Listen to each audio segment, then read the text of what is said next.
And welcome to week 7 of A Year of Wisdom.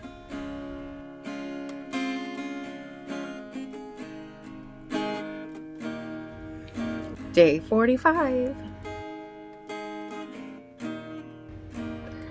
Job 15. Then Eliphaz the Temanite replied, "Does a wise man answer with empty counsel or fill himself with the hot east wind? Should he argue with useless talk or with words that serve no good purpose? But you even undermine the fear of God and hinder meditation before him. Your iniquity teaches you what to say, and you choose the language of the crafty. Your own mouth condemns you, not I.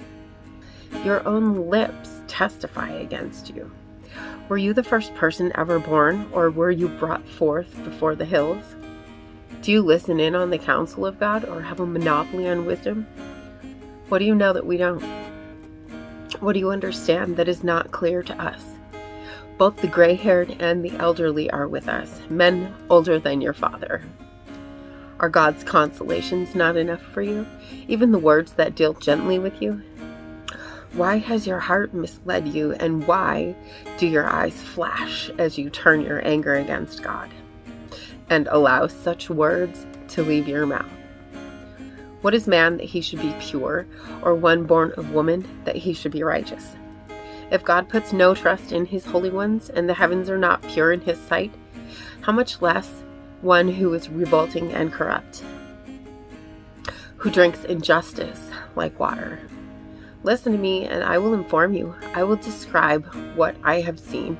What was declared by wise men was not suppressed by their ancestors. The land was given to them alone, when no foreigner passed among them. A wicked man writhes in pain all his days. Only a few years are reserved for the ruthless. Dreadful sounds fill his ears. When he is at peace, a robber attacks him. He doesn't believe he will return from darkness. He's destined for the sword. He wanders about for food, saying, "Where is it?" He knows the day of darkness is at hand. Trouble and distress terrify him, overwhelming him like a king prepared for battle. For he has stretched out his hand against God and has arrogantly opposed the Almighty. He rushes headlong at him with his thick, studded shields. Though his face is covered with fat and his waistline bulges with it, he will dwell in ruined cities, in abandoned houses, destined to become piles of rubble. He will no longer be rich. His wealth will not endure. His possessions will not increase in the land. He will not escape from the darkness. Flames will wither his shoots, and by the breath of God's mouth he will depart. Let him not put trust in worthless things, being led astray, for what he gets in exchange will prove worthless. It will be accomplished before his time, and his branch will not flourish. He will be like a vine that drops its unripe grapes, and like an olive tree that sheds its blossoms. For the company of the godless will have no children, and fire will consume the tents of those who offer bribes. They conceive trouble and give birth to evil. Their womb prepares deception. Proverbs 14. Every wise woman builds her house, but a foolish one tears it down with her own hands. Whoever lives with integrity fears the Lord, but the one who is devious in his ways despises him. The proud speech of a fool brings a rod of discipline, but the lips of the wise protect them. Where there are no oxen, the feeding trough is empty, but an abundant harvest comes through the strength of an ox. An honest witness does not deceive, but a dishonest witness utters lies. A mocker seeks wisdom and doesn't find it, but knowledge comes easily to the perceptive. Stay away from a foolish man. You will gain no knowledge from his speech. The sensible man's wisdom is to consider his way, but the stupidity of fools deceives them. Fools mock at making restitution, but there is goodwill among the upright. The heart knows its own bitterness, and no outsider shares in its joy.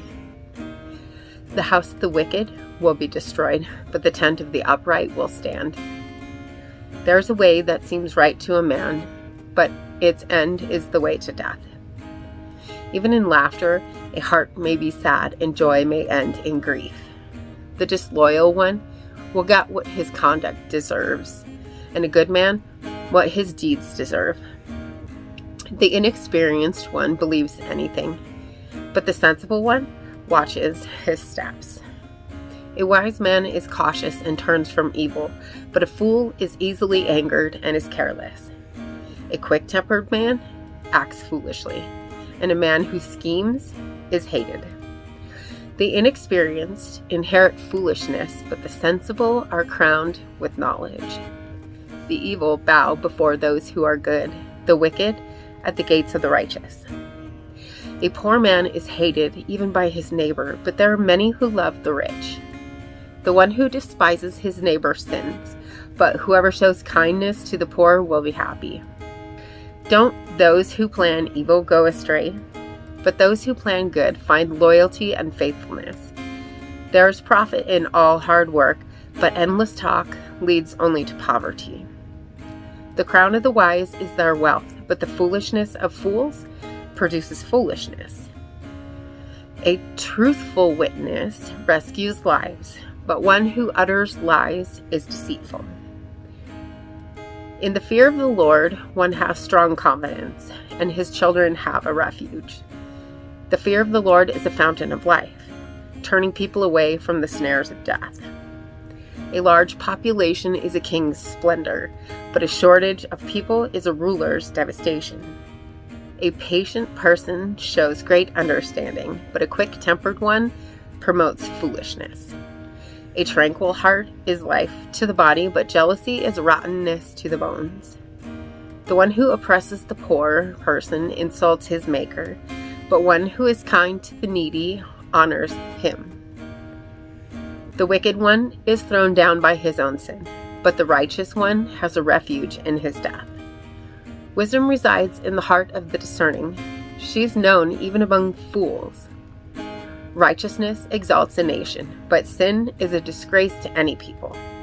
A king favors a wise servant, but anger falls on a disgraceful one. And once again, thank you for being here today. Click the subscribe right here, and we will see you tomorrow for another reading. Blessings. When my head's completely full and my heart is worry-worn, I know without a doubt you'll carry me out of the storm. I'm standing at the crossroads, I'm lost without a clue. I need a big pink neon sign to show me what to do. I thank you, Lord, it glorifies you when you're the only answer. I praise you, Lord, for holding what's too much for me. And I'm amazed by you, Lord, because nothing's too big and nothing's too small to lay at your feet. I want to thank you, Lord, for believing in